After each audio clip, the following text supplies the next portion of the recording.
nous devons être comme notre Père. Il est miséricordieux. La miséricorde de notre Dieu, c'est la patience que Dieu a pour l'humanité. Sur les gens qui viennent en Christ, nous devons le recevoir comme ils viennent. Et ils aient de la miséricorde. Ne les critiquez pas. Ils ne seront pas comme toi le même jour. Toi-même, tu as pris du temps pour être ce que tu es. Et en étant ce que tu connais tes faiblesses, que tu continues à lutter avec ça jusqu'aujourd'hui. Et à combien plus forte raison tu vas régaler, tu vas marcher sur les autres. Soyons miséricordieux les uns pour les autres.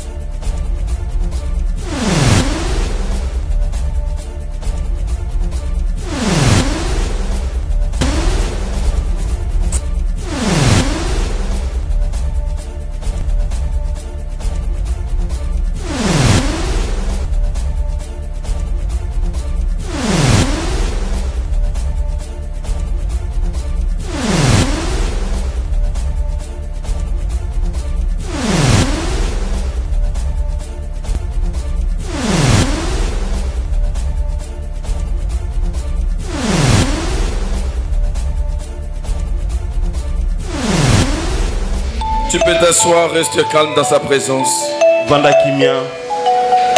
Je vais prier pour ton cœur. C'est pour ces instants que nous intercédons.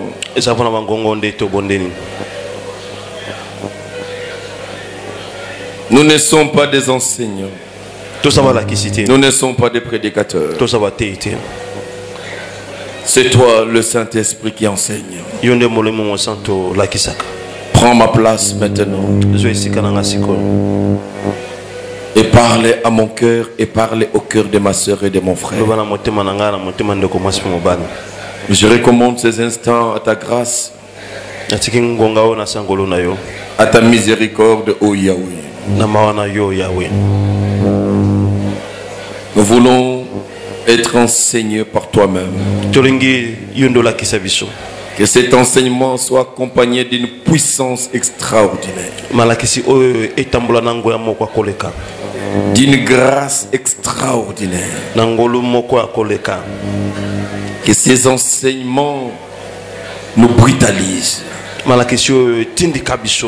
pour nous changer manu militaire, pour nous transformer séance tenante. Accorde une puissance à cet enseignement. Accorde une onction particulière à cet enseignement. Bénis nos cœurs. Dispose-les pour recevoir la parole. Ouvre nos oreilles spirituelles et nos yeux spirituels. Je demande un entendement élevé, un entendement spirituel. Merci parce que tu es là. Toi que nous venons d'adorer. Toi que nous venons de célébrer. Lorsque ta grâce, ta miséricorde, ta bénédiction nous accompagne pendant ces instants. Au nom de Jésus, nous avons prié ainsi. Nous disons Amen avec acclamation.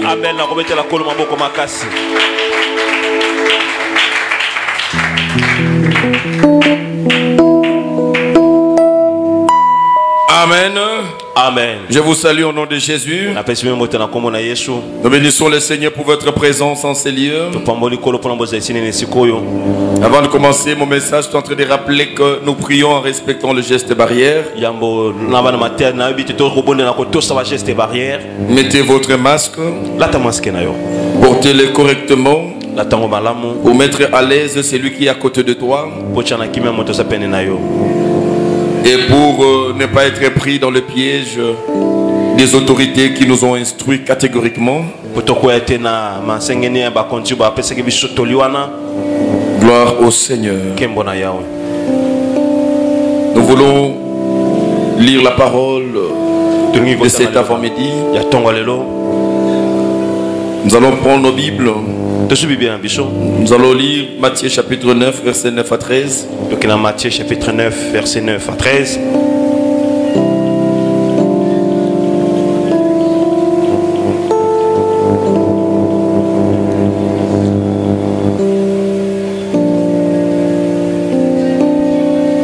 lisons la parole du Seigneur. On se tient debout avec nos Bibles pour faire la lecture.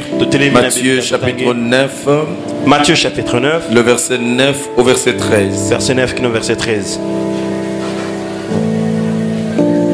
De là, étant allé plus loin, Jésus vit un homme assis au milieu de péage et qui s'appelait Matthieu. Il lui dit: suis-moi. Cet homme se leva et le suivit. Comme Jésus était à table dans la maison, voici beaucoup de publicains et des gens de mauvaise vie vinrent se mettre à table avec lui et avec ses disciples.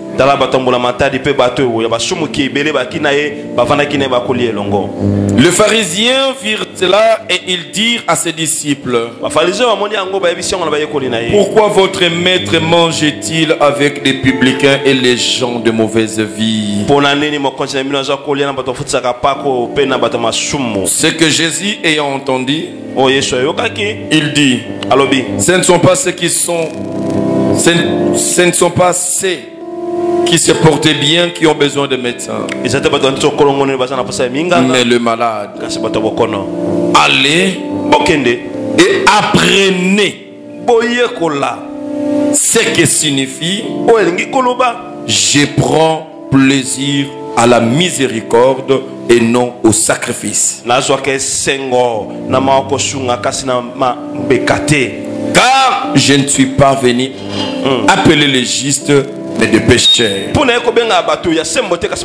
Nous acclamons pour la parole du Seigneur. Nous pouvons nous rasseoir. Je reprends le verset 13 où je tirais mon thème. Allez et apprenez ce que signifie: je prends plaisir à la miséricorde et non au sacrifice. C'est ça mon thème de cet avant-midi. Dieu prend plaisir à la miséricorde et non au sacrifice. Dieu prend plaisir à la miséricorde et non au sacrifice. Nous allons prendre encore Tite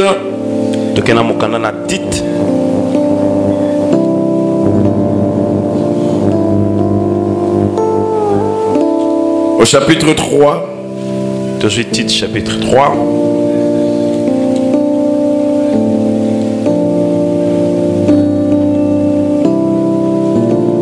De versets 2 à 5. Tite 3, verset 2 au verset 5. Je lis pour vous. De ne me dire de personne, d'être pacifique, modéré, plein de douceur envers tous les hommes. Car nous aussi, nous étions autrefois insensés, désobéissants, égarés, asservis à toute espèce de convoitise et de volupté, vivant dans la méchanceté et dans l'envie, digne d'être haïs, et nous haïssons les uns les autres. Mais lorsque la bonté de Dieu notre Sauveur et son amour pour les hommes ont été manifestés, il nous a sauvés, non à cause des œuvres de justice que nous aurions faites, mais selon sa miséricorde, par le baptême de la régénération et le renouvellement du Saint-Esprit. Luc chapitre 6 verset 36. Luc chapitre 6 verset 36. Luc chapitre 6 verset 36. Luc 6 verset 36.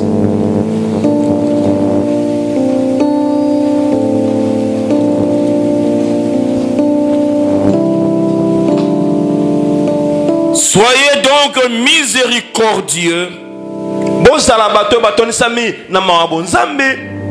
Comme votre Père est miséricordieux. Bien-aimés, ce matin, nous parlons de ce qui fait plaisir à Dieu.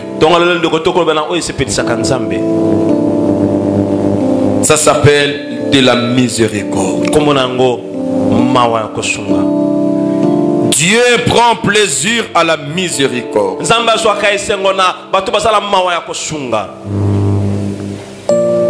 Quand le Seigneur envoie ce message aujourd'hui, c'est parce que le Seigneur a vu au plus profond de nos cœurs. Aujourd'hui, on peut tout trouver en nous sauf de la miséricorde. Et pourtant, nous portons l'étiquette de chrétien. On nous appelle évangéliste, pasteur, docteur, prophète, intercesseur, gagneur d'âme, que sais-je.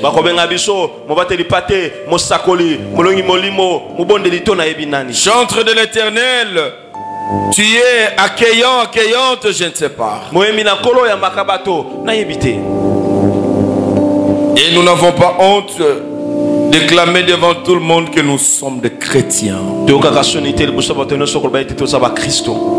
bien aimés, nous sommes en train de résumer notre chrétienté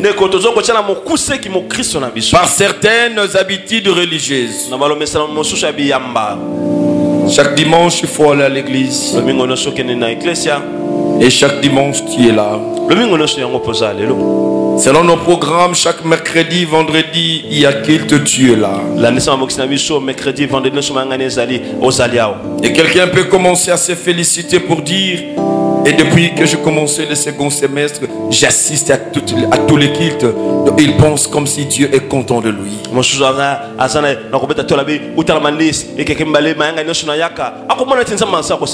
Dieu aime venir au culte.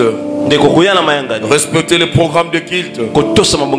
Ça s'appelle des sacrifices que nous faisons à l'honneur de Dieu. Certains prennent le temps maintenant à prier individuellement à la maison. Ils prient beaucoup. Ils gênent même. Bonne chose. Quand vous priez, maman, quand vous gênez, vous faites bien. Ça s'appelle le sacrifice pour Dieu. Vous faites bien d'amener vos offrandes à l'église, de payer vos dîmes, d'amener les actions de grâce, que sais-je encore. Ça s'appelle le sacrifice. Servir Dieu. Comme moi tu prêches, comme le berger il interprète, comme les serviteurs vont prier pour vous, ils ont intercédé avant le culte. Les protocoles sont postés, les musiciens nous accompagnent. Tous ces services que nous rendons à Dieu, ça s'appelle le sacrifice. Mais le Seigneur vient de dire dans sa parole qu'il ne prend pas plaisir premièrement pas à toutes ces choses que j'ai énumérées. Mais le Seigneur a mentionné quelque chose. Il a dit: je prends plaisir à la miséricorde. Je prends plaisir, moi Dieu, à la miséricorde plus que tous les sacrifices. Est-ce que quand nous faisons les sacrifices, qui du reste ne sont pas mauvais, c'est bon, mais ça vient après? C'est à quoi Dieu prend plaisir. C'est de la miséricorde. Il dit: soyez miséricordieux comme votre Père, il est miséricordieux. Je comprends pourquoi beaucoup de nos prières ne sont pas exaucées. Nous venons avec une déclaration fallacieuse. Comme tu es, comme nous sommes, tu es en bonne santé, que je sois en bonne santé. Quand il s'agit de la maladie, tu sais t'identifier à Dieu comme tu es, comme je suis. C'est faux. Il dit avant d'en arriver là, comme il est miséricordieux, il veut que nous soyons nous aussi de miséricordieux. C'est quoi la miséricorde? Pasteur, c'est quoi la miséricorde? Comment être miséricordieux? La miséricorde, c'est la compassion pour la misère d'autrui. C'est ça la miséricorde. Avoir un cœur qui est penché vers la souffrance, la misère de quelqu'un d'autre. C'est ce qu'on appelle de la miséricorde. Le Seigneur est en train d'apprécier ça. Plus que toutes les prières que nous pouvons faire.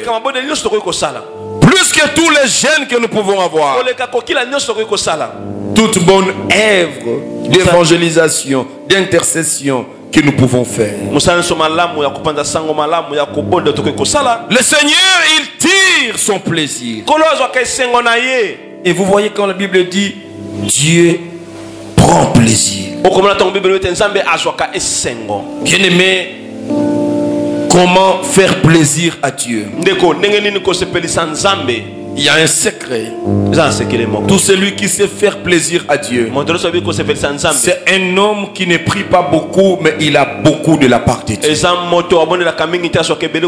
La Bible dit ceci: fais de l'Éternel tes délices.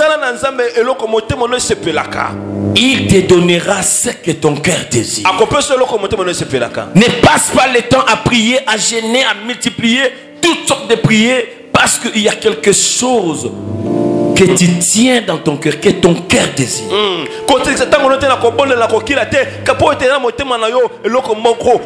La Bible te donne un secret. Il faut faire à Dieu tes délices.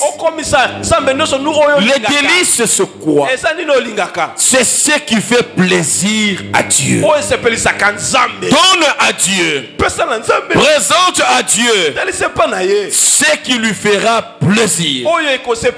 Et aujourd'hui, je suis venu te donner le secret. Notre Dieu, il prend plaisir dans quoi?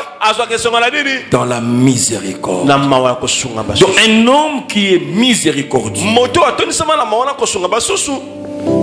c'est un homme qui aura ce que son cœur désire sans la prière. Dieu va te donner ce que ton cœur désire. La Bible dit il sonde nos cœurs. Dieu connaît tes problèmes. Il connaît tes préoccupations. Tes désirs, tes besoins, Dieu les connaît. Il n'attend pas que tu viennes prier pour qu'il s'en rende compte. Il connaît. Mais pourquoi il n'agit pas? Parce que Dieu ne voit pas la miséricorde. Ce qui peut pousser Dieu à agir dans nos vies sans la prière, c'est de la miséricorde. Et le diable a compris cela. Le diable a vidé la miséricorde dans le cœur de ceux qui s'appellent des chrétiens. Bien aimé, la miséricorde suppose un besoin de secours de la part de celui qui en est l'objet.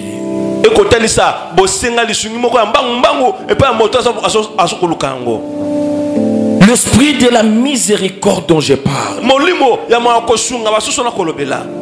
bien aimé, c'est avoir le besoin d'aller secourir l'autre. Le monde comme Dieu l'a créé, le monde a été créé pour que nous puissions nous soutenir, que nous puissions nous entraider.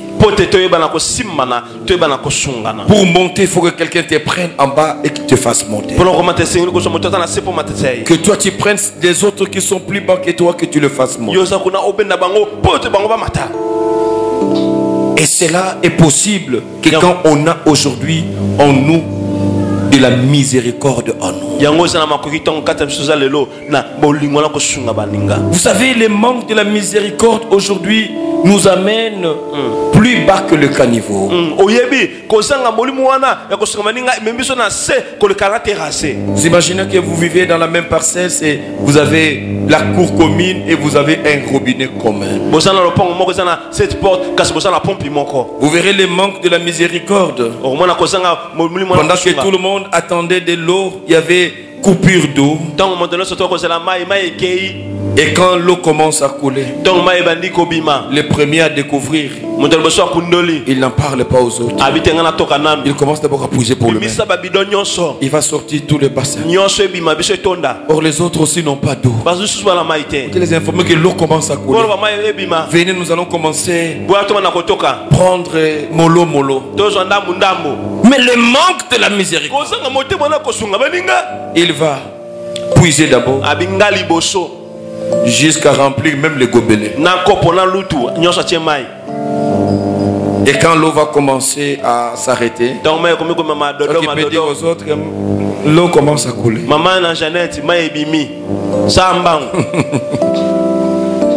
L'esprit de la miséricorde, l'essence de secourir les autres, il y en a. Mais en soi, c'est ce qui doit caractériser Christ en nous. Bien aimé, nous ne sommes pas des religieux, mais nous sommes des chrétiens. Le chrétien, c'est le christianisme. Le christianisme, c'est Jésus-Christ au centre de tout. La religion, ce sont des procédés, des méthodes qui amènent les hommes à chercher Dieu. Et il peut chercher n'importe quel Dieu, parce qu'il y en a plusieurs dans la religion. Chaque religion a son Dieu, mais le christianisme a un seul Dieu. C'est Jésus.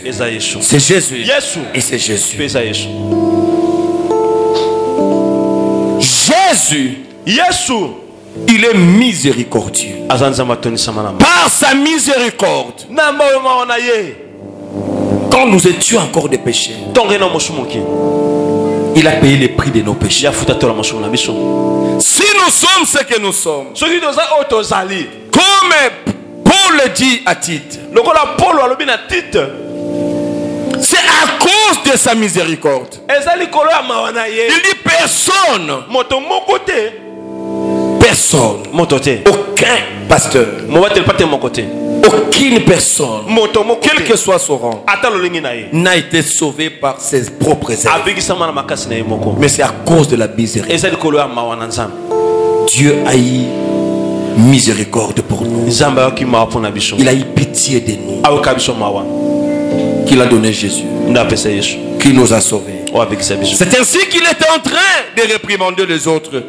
Vous qui êtes sauvés, ne regardez pas avec dédain ceux qui s'embrouillent encore dans la boue, ceux qui ont encore des difficultés de se débarrasser de leur coquille du monde. Il dit non, c'est une question de miséricorde. Nous aussi nous étions comme eux. Nous vivions dans les mêmes péchés. Ce n'est que la miséricorde de Dieu qui a changé ce qui était des pétasses, qui sont devenus des femmes fortes, puissantes dans la parole. Il n'y a que la miséricorde de Dieu qui a pris des bandits, des voyous, des voleurs pour le faire des pasteurs. Personne par lui-même. Par ses œuvres il était sauvé. Mais c'est à cause de la miséricorde. Jésus-Christ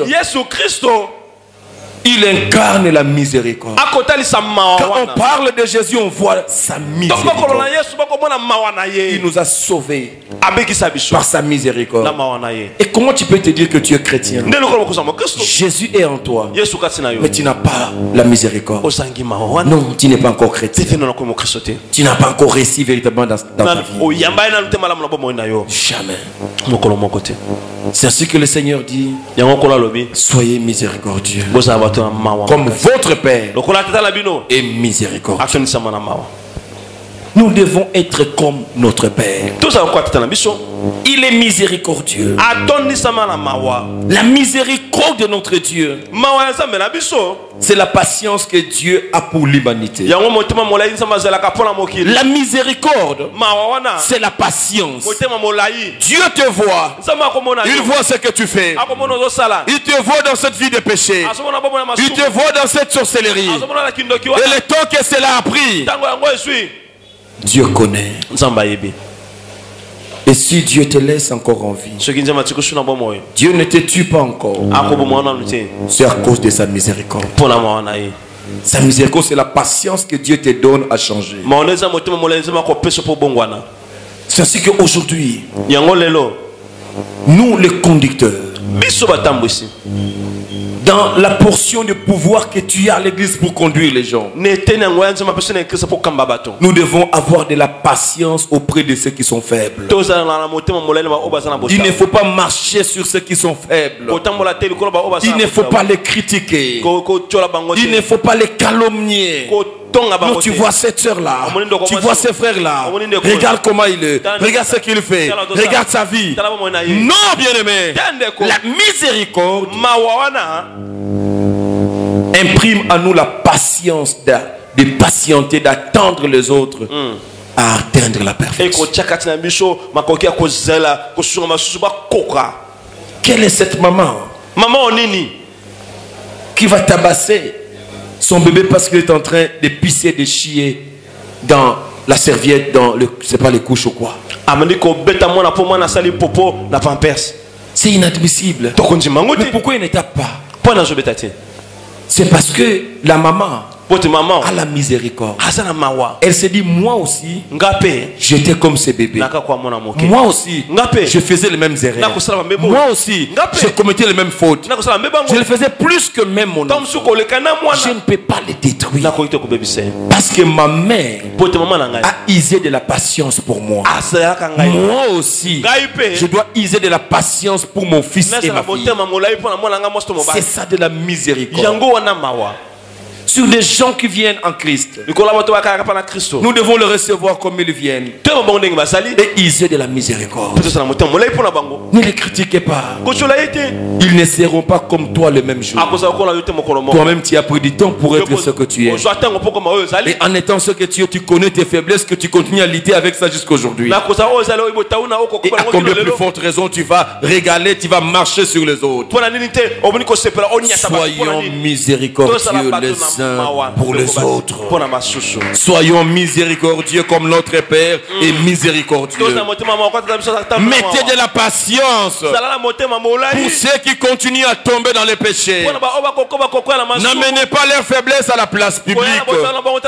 Soyez de bons dirigeants. Soyez de bons maîtres. Soyez de bons pasteurs qui savent protéger les faiblesses des brebis. Parce qu'il faut de la patience. Il faut de la miséricorde. Ils arriveront. Ils finiront par devenir meilleurs. Mais il faut leur donner du temps. Jésus est allé devant. Il a vu les arbres qui ne produisaient pas les fruits. Il a dit quoi? Creuser. Creuser encore. Est-ce qu'on n'avait pas creusé Jésus? Il dit non, creuser encore. Mettez encore. Ça veut dire investissez encore. Donnez-lui encore du temps. Usez encore de la patience. Ne les coupez pas parce que maintenant il n'a pas produit. Il produira certainement. Usez de la patience. Il ne faut pas détruire le foi de ceux qui se donnent à Christ aujourd'hui. Parce que vous aviez remarqué une de ses faiblesses. Usez. de la miséricorde. C'est ce que Dieu nous demande. La miséricorde. La miséricorde est accordée à quelqu'un qui est dans la faiblesse, à quelqu'un qui est dans la détresse, à quelqu'un qui est dans la souffrance. C'est lui qui souffre. Il a besoin de notre affection. Il a besoin de notre soutien. Un soutien moral, un soutien matériel, un soutien financier, un soutien de prière, un soutien de conseil. C'est de la miséricorde. Le manque de la miséricorde s'atteste aujourd'hui au ministère d'évangélisation qui est détruit. Ceux qui sont sauvés n'ont pas la miséricorde pour ceux qui sont encore perdus. Or, tout celui qui est sauvé, le zèle de la miséricorde doit brûler son cœur. Il doit rentrer là où il était pour aller sauver ceux qui ne sont pas encore sauvés. Parce qu'il se dit, moi je comprends. Et aussi doivent comprendre. Quelqu'un me dit amen. De la miséricorde. La miséricorde, c'est un acte d'amour. Ce n'est pas un acte de faiblesse. À lui aussi, ah non, il est faible. Non, il n'est pas faible. Un miséricordieux, c'est quelqu'un qui a beaucoup d'amour. Vous devez demander un cœur d'amour.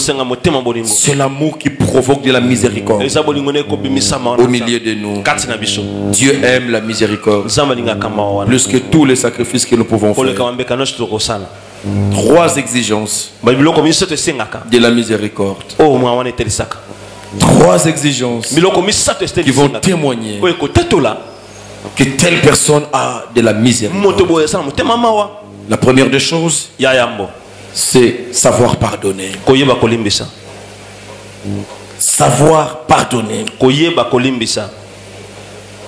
Cela est très important. Matthieu 18. Tu vas lire à la maison. J'aimerais avancer. Du verset 23 au verset 35. Matthieu 18, verset 23, verset 35. On nous présente une histoire du serviteur impitoyable. Serviteur impitoyable. Il devait à son patron 10 000 talents. Son patron lui dit, on va te vendre toi, on va vendre ta femme, on va vendre tes enfants pour compenser à ma dette. Il va tomber par terre. Il va supplier son patron. Ne fais pas ça. Ise de la patience vers moi. C'est ça la miséricorde. Aie pitié de moi. Je payerai. Son patron touché dans son cœur. Non seulement il les laisse, mais il va même annuler la dette de 10 000 talents. Aussitôt qu'on l'a pardonné, il sort. Il se voit avec quelqu'un qui lui devait pas même un talent, moins d'un talent. Il va l'étrangler, il va le menacer jusqu'à en finir avec lui en prison. Ceux qui ont vu ces scénarios, ils sont rentrés pour parler à son patron. Il a dit, ah, ton serviteur à qui tu as remis la dette de 10 000, il a menacé, étranglé et amené jusqu'en prison quelqu'un qui lui devait pas même un talent. Serviteur impitoyable. Toi à qui on vient de pardonner, de remettre la dette, comment tu as manqué de la miséricorde? C'est le fléau de la génération. Les gens ont besoin qu'on ait pitié d'eux, mais eux, ils n'ont pas pitié des autres. Vous avez besoin que les gens compatissent, que les gens aient pitié de vous. Mais vous-même, vous n'avez pas pitié des gens. Le premier signe de la miséricorde, c'est savoir pardonner. Celui qui ne pardonne pas, il n'est pas miséricordieux, il n'a pas la miséricorde. Et in fine, Dieu ne prend pas plaisir en lui. Savoir pardonner ceux qui t'ont fait du mal, même s'ils ont répété ça plusieurs fois. Tu sais combien de fois tu viens devant ton Père, combien de fois tu viens devant le Seigneur. Dieu ne s'est jamais fatigué de te pardonner. Tu ne peux jamais te fatiguer de pardonner quelqu'un qui te fait du mal. La miséricorde, c'est être en mesure de pardonner. Celui qui n'a pas un cœur de pardonner, il n'a pas Christ en lui et il n'a pas la miséricorde. Dieu ne prend pas plaisir à cet homme. Tout ce que tu peux faire comme prière, Dieu ne va pas exaucer. Parce qu'en toi, il n'y a pas de miséricorde. Il n'y a pas de miséricorde. Apprenons à nous pardonner. Apprenons à pardonner. N'attendez pas qu'on vous demande pardon. Mais pardonnez. Pardonnez. Pardonnez. Ceux qui ont tenté de poser la question à Jésus, alors combien de fois? Il a dit 77 fois 7. Personne ne pouvait avoir la réponse. Si ça donne combien? Et personne ne comptera autant de fois pour dire que j'ai atteint. Non, il voulait dire pardonnez. Pardonnez. Pardonnez. Et ne point se relâcher. Il ne faut jamais cesser de pardonner. C'est ça l'esprit de la miséricorde. On t'a fait du mal, c'est pas encore fini. On te fera encore du mal. On t'a déçu, c'est vrai. Je viens t'informer, on te décevra encore. Mais sois disposé à toujours pardonner. C'est ça de la miséricorde. Deuxième chose, d'exigence à la miséricorde, c'est aider les malheureux. Luc chapitre 10, verset 30 à 37. Verset 30 à 37. La Bible nous parle là d'un Samaritain. On dit un homme qui voulait voyager. Il est tombé entre les mains des brigands. Les brigands lui ont tout ravi. Ils l'ont tabassé. Ils l'ont laissé par terre à demi-mort. Il était sur la place publique.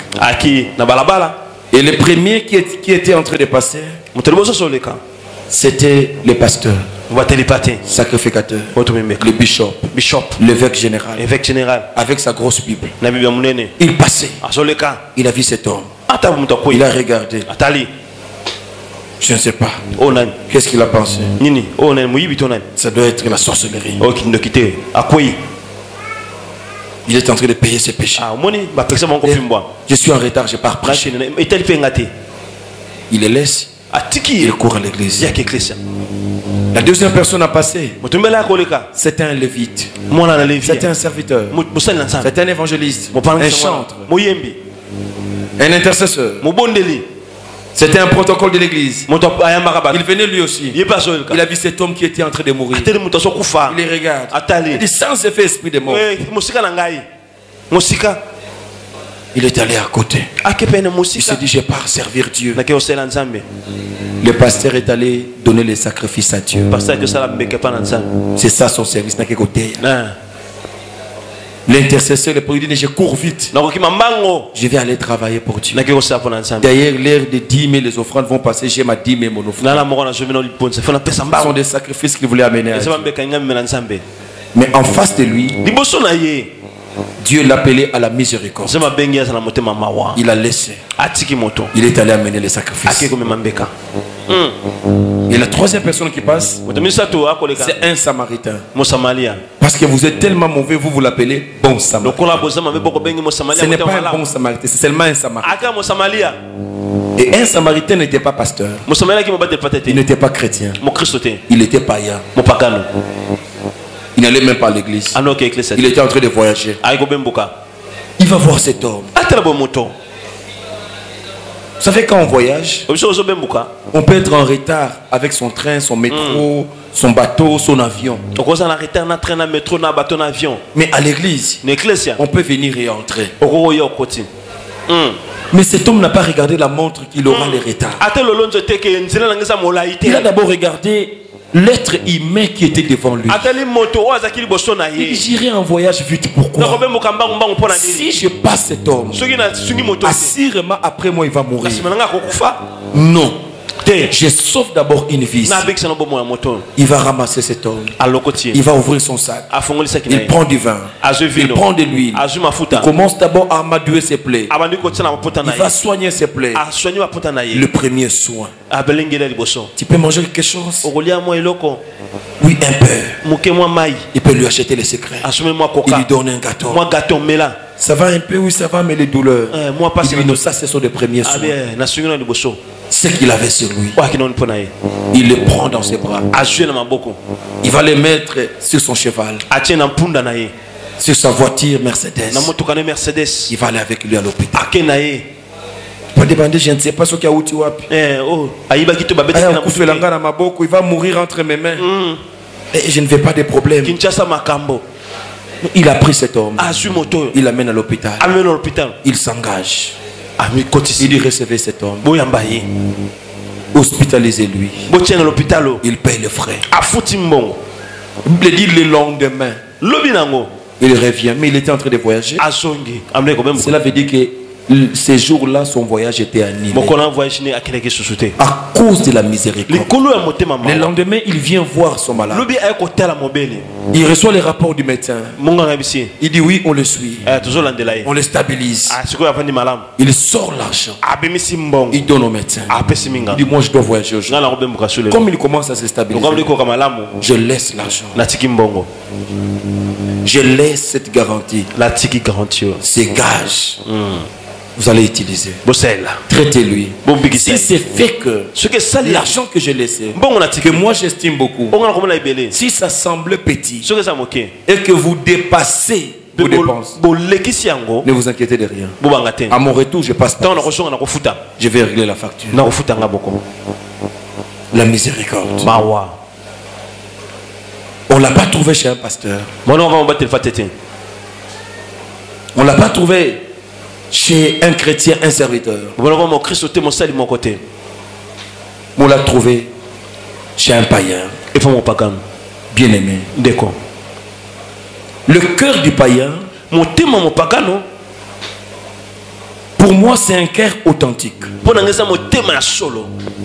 que Dieu a créé, mais un cœur qui a reçu le coup de la vie aussi. Mais s'il peut rester miséricordieux et poser des actes, ça m'étonne que ceux qui sont venus en Christ à l'église, qui ont reçu Christ dans leur cœur, ils devaient avoir un cœur 1000 fois plus meilleur qu'un païen. Mais les actes ont prouvé le contraire. C'est ce que nous vivons aujourd'hui. Il y a encore combien de chrétiens qui sont prêts à aider les autres? Il y a encore combien de chrétiens, combien de serviteurs de Dieu qui sont prêts à partager, à aider et ses collaborateurs, ses frères et sœurs, les amis et connaissances, tous ceux qui passent devant lui. Les serviteurs de Dieu, ils se sont placés là, la bouche ouverte pour manger. Qui es-tu toi? Nous n'avons plus les mains pour donner. Le serviteur de Dieu, qui ont pris la posture de tendre les mains pour recevoir. Écoutez, ce que tu fais, tu ne sais pas ce que cela t'amène. La Bible dit, la main qui donne, c'est celle qui s'enrichit, qui est bénie, qui s'enrichit. Et toi, tu tends la main pourquoi? On a aujourd'hui des serviteurs, des sacrificateurs, des pasteurs qui ne donnent pas les offrandes. qui ne paient pas de dîmes, les actions de grâce, le prémisse, les offrandes de miséricorde que nous faisons, ils ne les font pas. Comme si ils sont exemptés de ça. Et regardez leur vie. Ils vivent dans la médiocrité. On peut avoir l'onction, on parle à langue, on guérit les malades, mais on reste médiocre financièrement, matériellement. Maman, vous savez ce qui nous ouvre les portes en matière financière, c'est savoir donner aux autres. Quand nous le faisons, c'est alors que Dieu va toucher des gens. Peut-être par un contact seulement tu as prié pour eux. Et Dieu ouvre le cœur de quelqu'un pour bénir toute ta vie. Parce que ta main a donné quelque part. Tout celui qui ne donne pas dans la miséricorde n'attendez rien de la part du Seigneur. J'ai lié un post-it sur les réseaux sociaux. Ça va faire. Quelqu'un a dit, toi tu ne donnes qu'à l'église 50 francs, 100 francs, 50 francs, 100 francs à l'église. Et tu demandes à Dieu 300 000 francs. Il va prendre ça dans les comptes de qui pour te donner?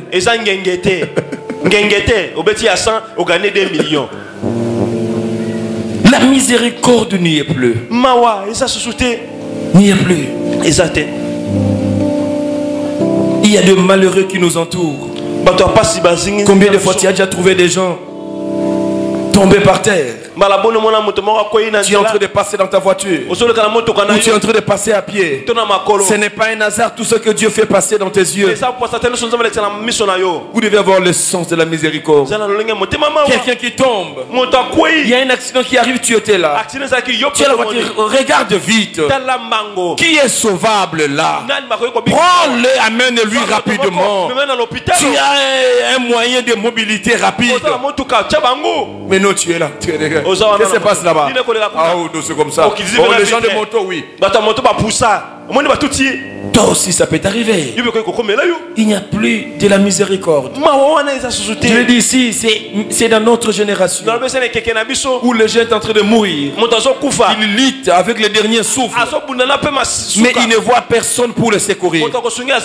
Tout le monde sort son téléphone pour immortaliser ces derniers souffles. Oh mon Dieu, c'est quelle génération sans miséricorde? Il n'y a personne pour le sauver, courir avec lui. Je me rappelle, mais je me dis, qu'est-ce qui se passe? Les églises, nous avons une responsabilité. L'église a déformé les gens par de mauvais enseignements. Moi, je me rappelle quand l'église n'était pas ce qu'elle est aujourd'hui, il y avait quand même un sens de la miséricorde. Quelqu'un pouvait tomber, les membres de famille viendront en retard. C'est un passant, c'est un voisin, le premier à le voir. Il va le prendre, il va courir avec lui. Ses propres membres de la famille viendront en retard parce qu'il y avait un cœur de miséricorde. On allait vite avec quelqu'un à l'hôpital, à un lieu de secours.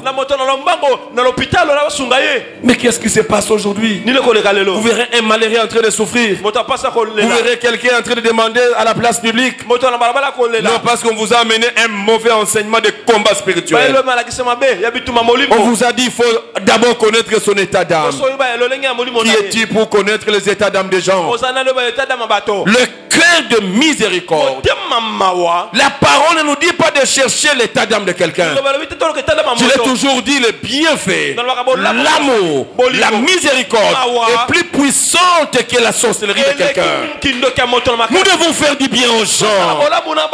Les gens qui passent devant nous, qui souffrent, bien aimés, nous devons avoir de la miséricorde pour leur venir au secours. Ce n'est plus le cas. Le pasteur passe à côté. Ne soyez pas un pasteur, ne soyez pas un serviteur. Tu es la permanence, tu es en train de recevoir des cas. Une personne vient te dire que depuis le matin, je n'ai pas encore mangé. Je tremble de faim. Tu as mes yeux de lui offrir ne fils qu'un coca avec un pain. Tu vas lui imposer les mains pour prier. Tu vas prier quoi? Tu vas chasser l'esprit de faim? Non. Tu as l'argent dans ta poche.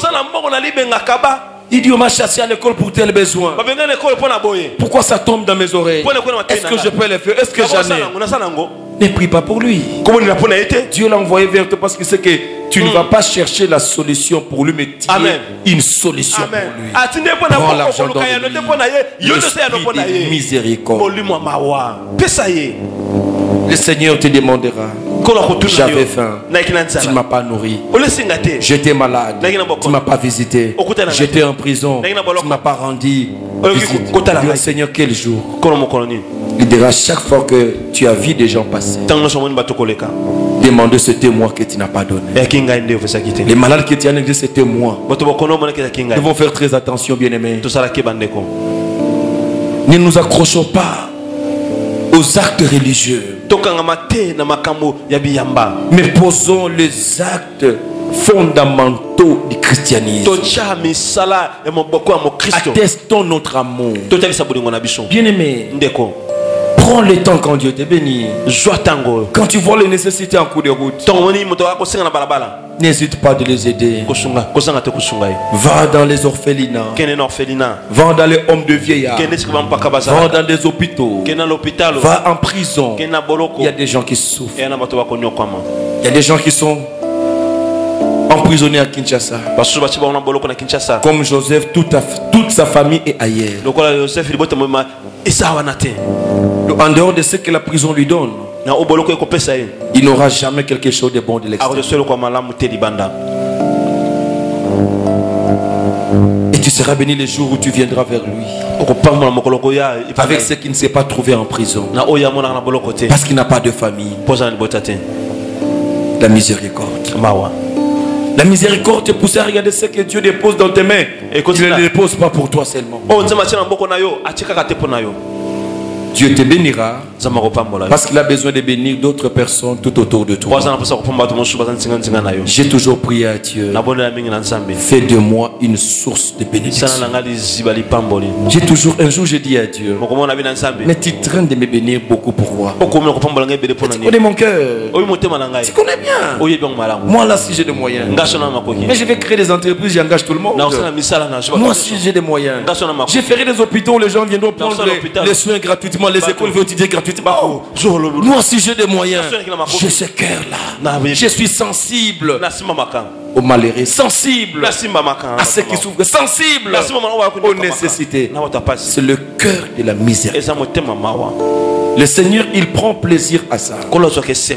Et non aux jeûnes, aux prières que nous faisons. Les chrétiens, nous faisons beaucoup de bruit. Beaucoup de bruit, de danse, de chants, de jeûnes, de prières. Que Dieu n'apprécie pas. Tout sacrifice et offrande que l'homme donne, Dieu commence par agréer l'homme avant l'offrande. Dieu doit d'abord voir le cœur de la miséricorde avant de voir les sacrifices que tu as. Fais de l'Éternel tes délices. Il te donnera. Il prend plaisir dans la miséricorde. Troisième exigence, c'est la bonté envers le pauvre. Luc chapitre 16. Verset 19 à 26. Tu vas lire à la maison. C'est l'histoire du pauvre Lazare et du riche. Le riche avait ses moyens. Il mangeait bien. Il roulait bien. Il en avait en abondance. Mais il avait un voisin qui était pauvre. Il avait des ulcères partout. Il n'avait pas l'argent de s'acheter même une pommade. À manger, il ne savait pas. Mais le riche était là. Il le regardait. Madame, c'est sa vie. Ces gens comme ça doivent avoir la sorcellerie. Quand moi j'ai souffert pour étudier, ces gens-là n'aimaient pas les études. Quand nous nous étudions là, on montait au campus, on allait ceci, et il avec la vie. Et maintenant il veut, non, il faut les laisser souffrir. Non. Non. Messieurs les riches de ma génération, il faut penser aux pauvres qui est à côté de vous. Parce que vous deux, vous finirez par mourir. Et un jour le pauvre est mort, le riche aussi est mort. Et il se retrouve au-delà de la mort. Le riche, il était en train d'être grillé dans le feu. Il va jeter le regard en haut. Il va voir son voisin qui était pauvre dans le sanctuaire d'Abraham. Vous savez, il n'a même pas eu le courage d'appeler les pauvres. Vous savez pourquoi il n'a même pas appelé les pauvres? Parce que même la Bible n'a pas révélé son nom, parce que les riches ne connaissaient pas son nom. Il va l'appeler comment? Il ne va pas entendre. Messieurs, il ne va pas entendre. Là-bas en haut, il n'y a pas de messe. Heureusement, Abraham était à côté de lui. Il a connu Abraham par l'histoire. Il a dit, Père Abraham, dis à celui qui est à côté de toi, rappelle-lui qu'il fit mon voisin. Dis-lui, je suis en train de mourir ici. S'il peut tremper son doigt dans l'eau, même une goutte puisse tomber dans ma bouche. C'était trop tard. C'était trop tard. Tu as manqué de la miséricorde vis-à-vis de ces pauvres. Bien aimé dans le Seigneur, la vie chrétienne, c'est autre chose que ce que tu fais et ce que tu penses. La véritable vie chrétienne est dans ce que tu es en train de négliger. Tu as vaincu certains péchés, mais il y a des choses qui vont t'amener tout droit en enfer. C'est entre autres manquer de la miséricorde. Nous devons avoir de la miséricorde.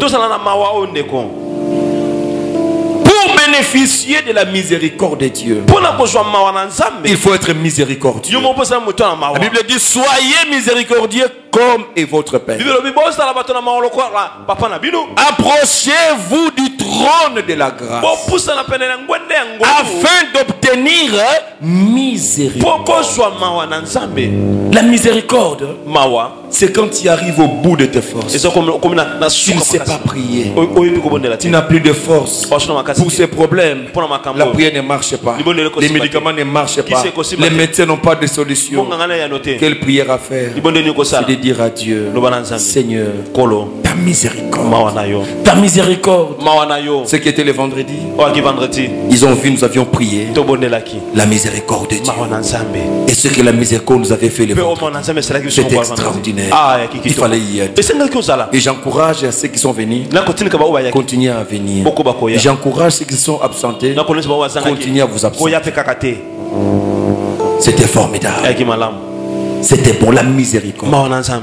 Quand nous sommes au bout de nos forces, nous avons besoin de la miséricorde. Seigneur, je ne peux. Je n'ai plus de force. Est-ce que tu peux avoir pitié de moi? Et si Dieu trouve en toi, tu étais un homme de miséricorde, tu étais une femme de miséricorde, la miséricorde de Dieu viendra vers toi. C'est ainsi que Dorcas Tabitha ne devait que revenir à la vie. Ce qui a fait que cette dame revienne à la vie, c'était sa miséricorde. Tout le monde a dit à Pierre. Quelqu'un m'a dit au boulot, il a dit, ah pasteur, que Dieu te bénisse. Il a dit que Dieu te bénisse. Qu'il enlève même autant d'années à ces papas là qu'il vous ajoute.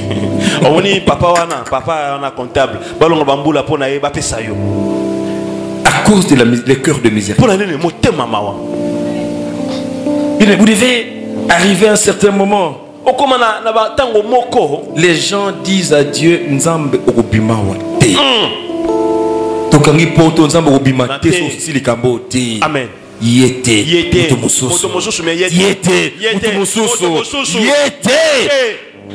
Parce que tout le monde a des choses à présenter pour toi. L'église a des choses à présenter pour toi. Nzambe yete. Les voisins. L'église nous faisait un gamme. Awate.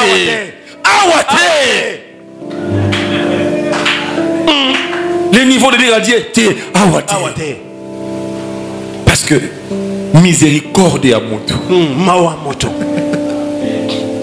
C'est quelqu'un de bon. Nous va chez les voisins. Pas ici. Satan pas ici, va chez les voisins. La miséricorde. Et je vais vous donner quelques expressions de la miséricorde de Dieu. Première, la miséricorde de Dieu pardonne nos péchés. Dieu ne nous pardonne pas à cause des œuvres que nous faisons après notre péché. Ou par notre manière de présenter ces excuses. Vous savez, même les excuses, les pardons, nous les présentons de la très mauvaise manière.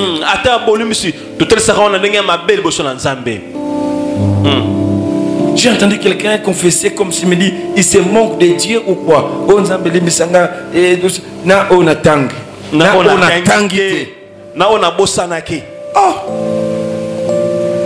Le coco il donc yalanda makamboza bi kuyoza na tante yo mukoma suza na tante mais ye talaka na ona tangi non na tangi te généalogie masumu landela. Mais comment Dieu nous pardonne? C'est seulement à cause de sa miséricorde. La miséricorde de Dieu pardonne nos péchés. Deuxième chose, tu peux lire pour la miséricorde de Dieu 1 Timothée chapitre 1 verset 13 à 16. Verset 13 à 16. Deuxième chose, la miséricorde nous donne le salut.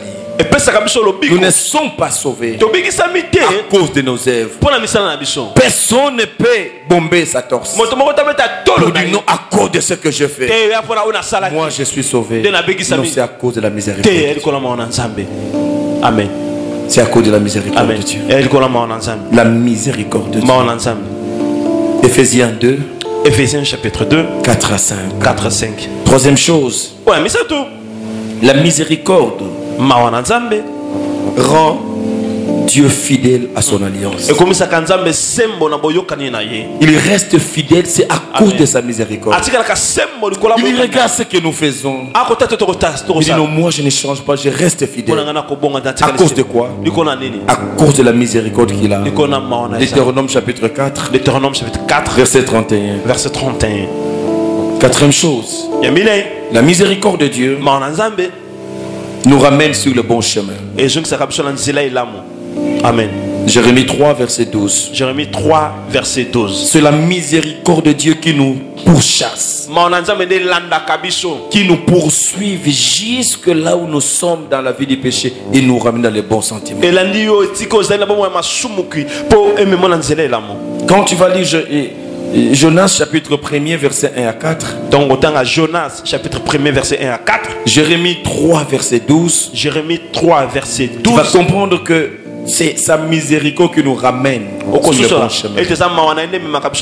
Attention, certains problèmes qui peuvent arriver dans ta vie peuvent être l'expression de la miséricorde de Dieu. Parce que Dieu, il tient à toi et il a besoin de toi. Mais qu'est-ce qui est arrivé dans ta vie? Tu t'es égaré du bon chemin de Dieu. C'était le cas de Jonas.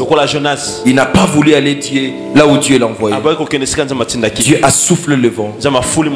Le vent qui l'amène jusque dans le ventre du baleine. Ce n'était pas pour le tuer. Dieu peut souffler des problèmes dans ta vie. Cherche à discerner ce qui m'arrive là. Et ce n'est pas Dieu qui veut me ramener sur le bon chemin. Dieu est en train de mal conduire ta vie. Dieu peut créer des problèmes dans ton travail. Il peut créer des problèmes dans la famille, dans tes relations, dans ton couple, dans tes études, dans ta vie financière. Et tu vois des blocages partout. Il veut simplement, parce qu'il a besoin de toi, tu es en train de t'égarer. Il veut te ramener. Ça s'appelle de la miséricorde. S'il ne t'aimait pas, il n'allait pas faire les choses comme ça. Parce qu'il t'aime. Il te veut à côté de lui. Il peut créer des situations si tu ne comprends pas son langage, juste pour te ramener sur son chemin. Cinquième chose, le Seigneur nous guérit. Il nous guérit de maladies par sa miséricorde. Philippiens chapitre 2. Philippiens chapitre 2. Verset 27. Verset 27. Nous lisons ce verset et je vais arrêter mon message là. Je vais le finir le mercredi. Philippiens 2. Philippiens 2. Verset 27. Verset 27.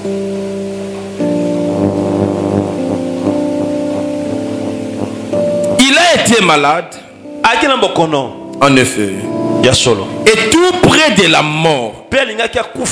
Mais Dieu a eu pitié de lui.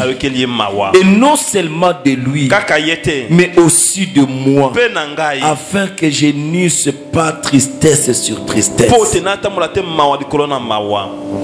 Là, c'est le disciple de Paul. Il servait Dieu, mais il est tombé malade. Paul dit qu'il était prêt à la mort. Il voulait mourir dans cette maladie. Mais Dieu, il a eu miséricorde de lui. Pourquoi Dieu a eu pitié de lui? Il a dit parce qu'il ne voulait pas que la tristesse lui arrive. Il dit non seulement à lui, mais à moi. Vous savez, quand vous êtes miséricordieux, vous allez attirer la miséricorde de Dieu. Même quand vous êtes malade, le Seigneur, il s'élèvera et il jurera à son propre nom. Même si tu méritais de mourir, mais à cause de sa miséricorde, le Seigneur arrive à nous guérir. Quand tu pries pour ta maladie, tu n'es pas guéri, arrive à demander à Dieu, Seigneur, accorde-moi ta miséricorde. Je demande ta miséricorde. Seigneur, si tu peux avoir pitié de moi, peut-être que je méritais ce sort. Peut-être que je dois aller tout droit à la mort. Mais est-ce que je peux encore mourir à cause de ta miséricorde? Et non seulement toi, il y a certaines personnes, vous avez seulement la grâce d'être entouré par des personnes que Dieu aime. Tu es dans la famille de quelqu'un que Dieu aime. Et Paul dit qu'il a sauvé de la mort parce que Dieu a eu aussi pitié de moi. Moi, son pasteur, Dieu n'a pas voulu me donner tristesse sur tristesse. Tu peux être sauvé à cause de la miséricorde de ton frère, de ta soeur, de ton père, de ta mère, de quelqu'un qui est au service de Dieu, que Dieu aime. Il veut te frapper, mais il dit la façon dont il aime Karine, il aura beaucoup de tristesse. Il te garde encore à cause de moi. Parce qu'il dit je ne vais pas te troubler, je ne vais pas te faire du mal. Combien de gens seront sauvés derrière toi dans ta famille si tu changes ton cœur aujourd'hui? Si tu deviens un homme maintenant miséricordieux qui a la compassion des gens, tu vas attirer la guérison dans ta vie. Tu vas attirer la guérison dans ta famille. Si les Congolais devenaient miséricordieux, nous allons attirer la guérison du Congo. Les Congolais doivent changer leur cœur pour que le Congo soit sauvé. Il faut regarder, il faut voir dans les milieux politiques comment les gens se donnent des coups. Ils se font des coups bas pour des petits intérêts individuels. Mais si les Congolais arrivaient à dépasser le seuil de ses émotions, de ses sentiments, et d'avoir un cœur de miséricorde, d'aimer celui qui est au pouvoir, parce que ce n'est pas seulement toi qui changeras le Congo. Lui, il a sa partition de changer le Congo. Celui qui viendra après lui, il va continuer le travail. Celui qui viendra après l'autre, là, c'est comme ça. Et si tu comprends ça, tous les Congolais soutiendront le président qui est en place. Tous les Congolais soutiendront les institutions institutions qui sont en place, parce que c'est Dieu qui les a mis. Ils vont jouer les rôles. Ils ne sont pas parfaits. Dans leur faiblesse, ils auront accompli une mission de la part de Dieu. Et après leur mandat, quelqu'un d'autre viendra. Il continuera. Mais le cœur des Congolais, on se fait des coups bas. Non, pas lui, moi. Non, j'aimerais te dire, toi aussi tu ne changeras pas le Congo. Commence à changer ton cœur. Le Congo ira de l'avant quand tous les Congolais vont changer leur cœur. Et le Congo sera guéri de sa maladie. Les pommes de Congo, ce ne sont pas des étrangers. Les pommes de Congo, c'est les Congolais eux-mêmes. Vous devez changer vos cœurs. Je m'adresse aux Africains. Les pommes des Africains, c'est les Africains eux-mêmes. Ce ne sont pas les Occidentaux. Que les Africains arrivent à changer leur cœur, à avoir de la miséricorde. Ayons de la miséricorde pour l'Afrique. Ayons de la miséricorde pour le Congo. Nous changerons le Congo, nous changerons l'Afrique. Que Dieu vous bénisse. Nous acclamons pour la parole du Seigneur. Ferme tes yeux et tu vas prier. Demande à Dieu, donne-moi le cœur de miséricorde. Le cœur de miséricorde me fera penser aux générations futures. Non, ce n'est pas parce que moi je suis au pouvoir. Je vais puiser tous les minéraux du Congo, tous les minéraux de l'Afrique, au détriment des Africains et des Congolais. Je dis non, non, que moi j'ai mes milliards. Je sauve ma peau et ma famille. Et les générations futures qui penseront aux générations futures. Nous devons avoir de la miséricorde. Soyons miséricordieux pour nos vies, pour nos pays, pour notre continent. Ne pillons pas nos pays, ne pillons pas nos vies, ne pillons pas l'Afrique, ne pillons pas le Congo, mais pensons aussi aux générations futures. Que toi tu passeras et tes enfants, ils vont étudier dans quelle école? Si au lieu de construire les écoles, toi tu construis tes villas, il faut penser aux bébés d'aujourd'hui. Ils iront dans quel type d'hôpitaux? Sans oxygène. Parce que toi tu construis des immeubles au détriment de tout le monde. Que Dieu donne à chacun de nous, à chaque Congolais, à chaque Africain, le cœur de la miséricorde, le cœur qui pense aux misères des autres. Que je ne puisse pas détruire tout parce que moi je suis là, mais que je puisse garder légué aux générations futures des bons édifices, des bonnes constructions, des bons hôpitaux, des bonnes écoles, une bonne économie, une bonne justice, un bon pays. Demande à Dieu qui te donne ce cœur-là. Que tu cesses de tricher là où tu travailles. Que tu cesses la corruption là où tu travailles. Que tu cesses le vol là où tu travailles. Que tu abandonnes ce qui détruit la société. Non, ce n'est pas ma société. Ce n'est pas ta société. Mais cet homme qui a mis son argent pour que tu sois engagé. Derrière toi, il y a des familles qui vivent. Pourquoi tu veux détruire cette société? Il faut penser que toi tu peux passer. Il y a d'autres enfants qui étudient. Ils auront besoin d'être engagés. Ne détruis pas la société dans laquelle tu travailles. Que ce soit la société d'un individu ou que ce soit la société de l'État. Protégeons nos entreprises. Léguons-les avec richesse aux générations futures. Abandonnons les antivaleurs. Ayons le cœur miséricordieux. Priez là-haut. Là où vous êtes, priez. Demandez un nouveau cœur, l'un des miséricordes. Nous prions le Seigneur. Prions.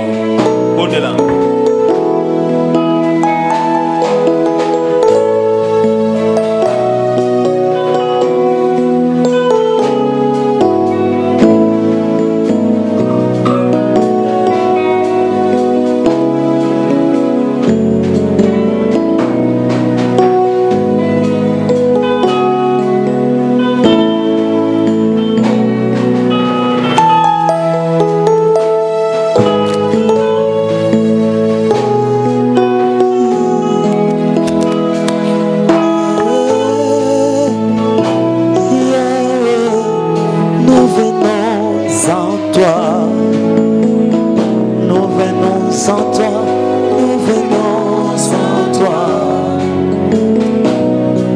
Oh Yahweh, Yahweh, Yahweh, Yahweh, Yahweh, nous venons en toi, nous venons en toi, mon roi, en toi, nous sauver les toi, nous venons en toi. Oh Yahweh, Yahweh, Yahweh, nous venons en toi, nous venons en toi, mon roi.